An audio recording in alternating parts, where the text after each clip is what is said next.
Hey everyone, welcome back to the channel. If you're new, my name is Ben. I'm a runner who's also a running coach who specializes in human optimization in order to improve performance. Now, today's short video is going to be talking about something that I ask every client. Do you have an off season? I actually put this in my Instagram and found that over 60% of the people who answer that don't. Now, what I'm going to do is give you 5 reasons why you should have it in when it comes to 1, improving your longevity in the sport, but 2, making sure that you are reaching your PBs and maintaining the health, because your health is everything. And I'm going to give you a little bit of an insight into how I'm going to be training for the rest of this year. Reason number 1, it gives you a chance to reflect on the training cycle that you've done during the season or before your last race. A big mistake I see with a lot of clients is that they do the same marathon, half marathon plan for years upon years, but they're not getting the results that they desire. If anything, they're getting slow and getting injured, and they're wondering why. And the likelihood is because you're not looking at other aspects of the training. So your sleep, your food, your strength training, are you doing enough stretching?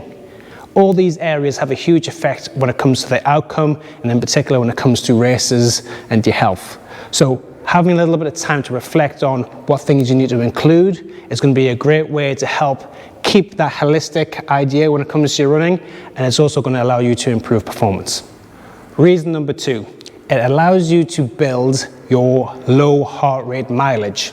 So for me, this is where I'm going to give a little bit of an example of myself. For the remainder of this year, so from March all the way through to November, I'm going to focus on base building. So I'm building my aerobic base, because the faster I get running at a lower heart rate allows me to run faster when it comes to race season, which is only going to be 4 months for me. And I'll explain why a little bit later.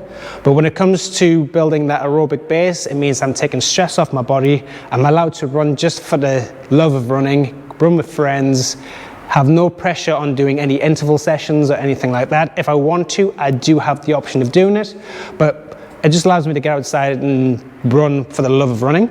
And I think it's something that so many runners forget to do. We're always looking to train for our next race, so we end up having a week or 2 weeks off, and then we're going back into quite a high intensity plan, which is just going to eventually turn into burnout, and it's just going to get you hating running, which we don't want. We want you to stay in the sport. We don't want you to fall away because of poor performances or injuries or ill health.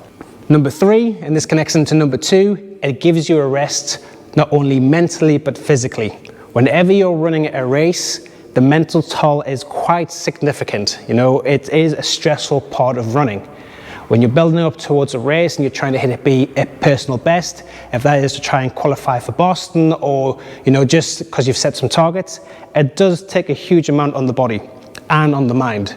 So allowing yourself to have a bit more time to have an off season is just going to allow you just to chill out, refocus, and then build on that. So it's something that if you're constantly pushing the barriers over and over again, it's going to get to the point that you're going to have to slow down. And the body will either slow you down through slowing you down when it comes to running, or getting injured, or yet again, some sort of health related issue. So that could be hormonally, that can be your resting heart rate going up, that could be your sleep deprivation, or you're struggling to sleep as much. It could be decreased appetite, it could be anger as well. So there's so many sides of overtraining, which I will look on in future videos, but just allowing yourself to have a bit of time to rest and recover is so important. Number 4, it allows you to focus on the areas that you don't like to focus on. So every runner, when it comes to clients, strength training tends to be neglected. Stretching tends to be neglected. Mobility, which is strength and flexibility combined, neglected. If you are missing these areas, then you're building really a body that's designed to get injured. So we want to be focusing on the areas that we don't really like to do. And how I do it is when it comes to my strength work, I have 3-month cycles where I'll focus on each compartment. So first one might be a strength, where I look to build just pure strength. Then from there, I might have a power phase where I'll do more plyometrics. Then I might have a more mobility phase, which is more working on lengthening the muscle under tension.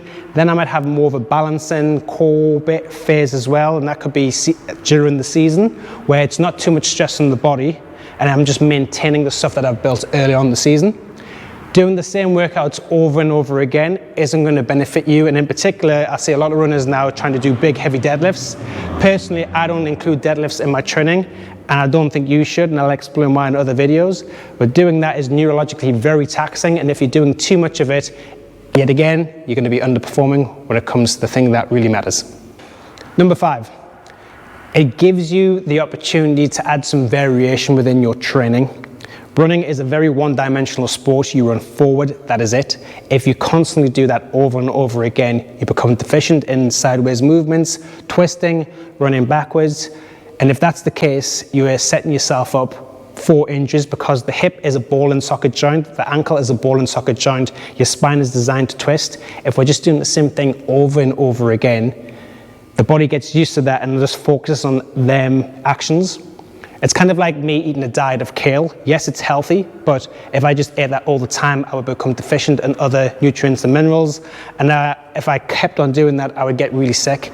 It's the same when it comes to running. You need to have time away from the sport to appreciate it. You know, as they say, absence makes the heart grow fonder, but it also allows you to try new things, which is going to allow you to be a more holistic athlete. And then when you come back to running, you'll find that it'll actually give you a bit more power and strength when it comes to increasing the speeds and running a bit faster as well.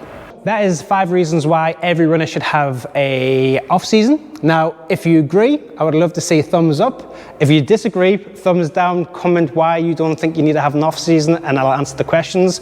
Also, if you do have any questions, put them in the comment section below and I'll answer them as best I can. You can also reach out to me on my IG, which is Instagram and Facebook. If you have something a bit more personal, get in touch with me through my email and I'll reply to you as fast as I can.